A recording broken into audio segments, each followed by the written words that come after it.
Hey survivors, how are you? Happy Saturday.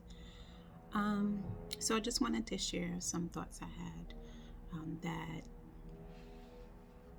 I was actually meditating and thinking on as I was walking just morning. A lot of times you hear people say the trauma, whether you are a DV survivor or a sexual assault survivor, you hear a lot of people say, how come you haven't gotten over it? Or why you're still talking about that.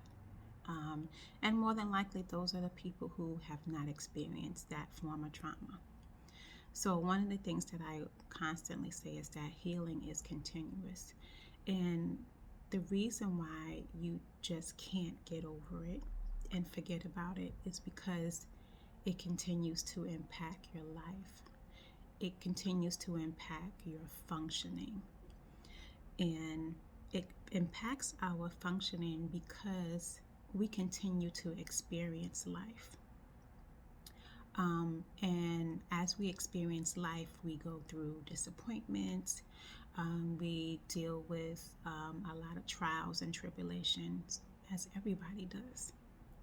But because we have experienced this trauma in our life, how we respond to those disappointments, how we respond to those trials and tribulation may be different from someone who did not experience the trauma that we have.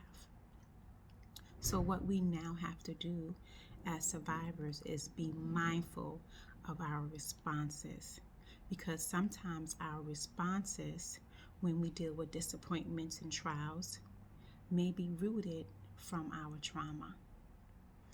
And we can end up functioning in a way that is not healthy, right?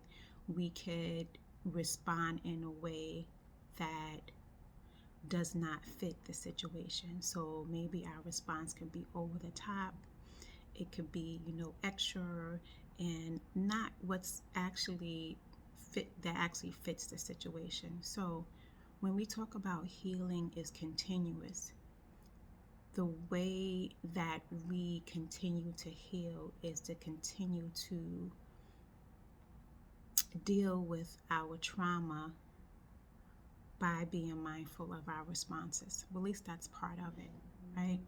And don't know if this is making sense, but I think if you're a survivor, you understand, because some of our responses are trauma responses. They are rooted in our trauma. And, we may reflect and think, why am I responding this way? Or why was my response so harsh? And this is what I'm learning in this season of my life. And I know I'm not the only one. I know that there are many survivors that are struggling with this, that they are functioning in a way that is not healthy, but they may not even recognize it as being unhealthy or toxic. So I just wanted to share this with you. I will check in with you later.